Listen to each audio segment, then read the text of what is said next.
the mysteries of ancient flying aircraft and spaceships, secret knowledge of the ancient Greeks. Maybe that's why they had the Antikythera device. It was a type of an astronomical clock that kept track of constellation movements above the Earth. And it had as the center of the system the Earth. It was a geocentric system, not a solar system.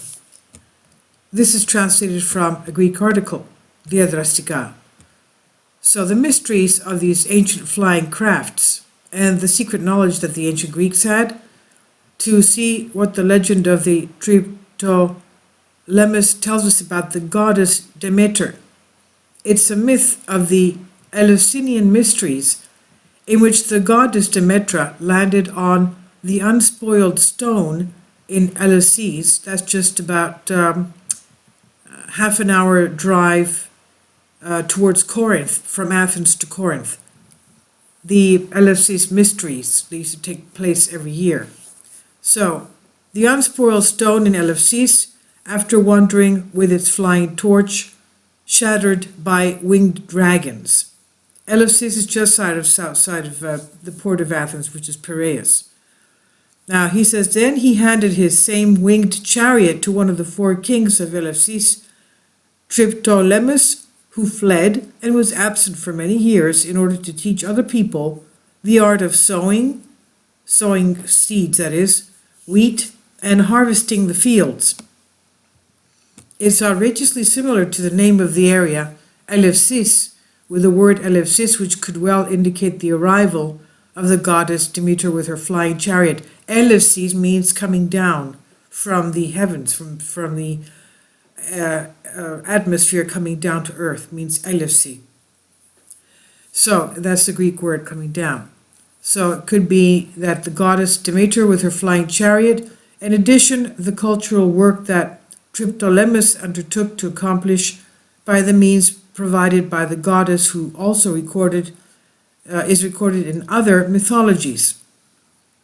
We characteristically convey from Will Durant's book titled The History and Culture of China the testimony of Chinese tradition.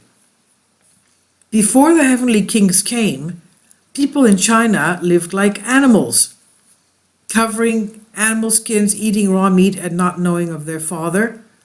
When Fu Qi came, with the help of a highly educated queen, he taught the people marriage, music, letters, and painting. He also taught them to fish with nets and cultivate the silkworm. And after Fu Yi's death, his work was continued by Zheng Mug. He found plaster, agriculture, commerce, medical science, and how to treat people with herbs. Performances of the chariot with the winged dragons are in the multitude of ancient vessels. The depiction of chariots with winged dragons. We found such a depiction in Euripides' tragedy Medea, on which the tragic child killer leaves at the end of the play. These kinds of directorial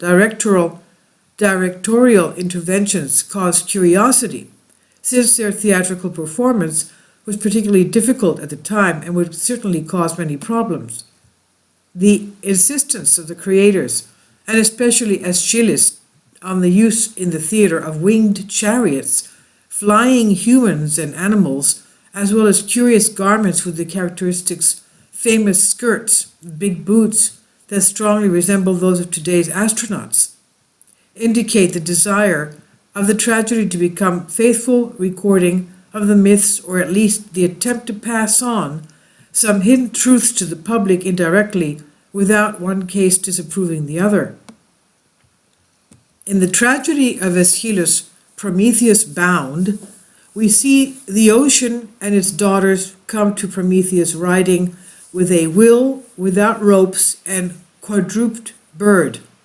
In the passages rescued from the Sphinx tragedy, we see him talking about a bird with a bare hand, the war with the pole, while in Agamemnon the characteristic command is, the dogs, the bold, where fly to the field, let go.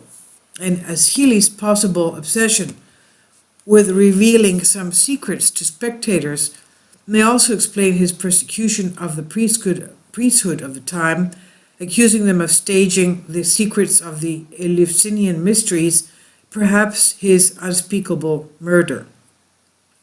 There are many references to the myths about the solar chariots with which various heroes traveled, most notably the myth of Phaethon's journey.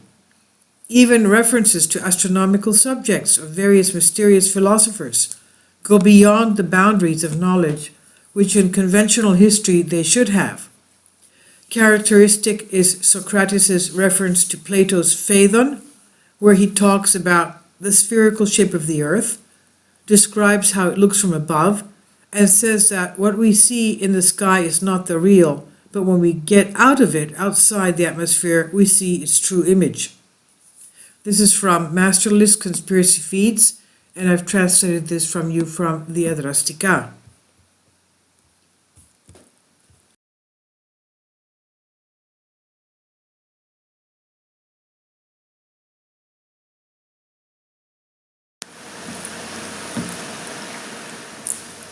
If you'd like to join me on my Patreon account, you will hear content not covered by mainstream media. These riveting stories will be based on my research, and I will state my opinions and give my personal insight on diverse and controversial subjects and world events not covered by mainstream media, and not supported by YouTube guidelines. So whatever I have on my Patreon, most of those will not be on my YouTube channel. Please consider becoming a member today. More of the most significant and important videos will be on my Patreon channel. Your support helps me to continue my research and keeps this YouTube channel alive.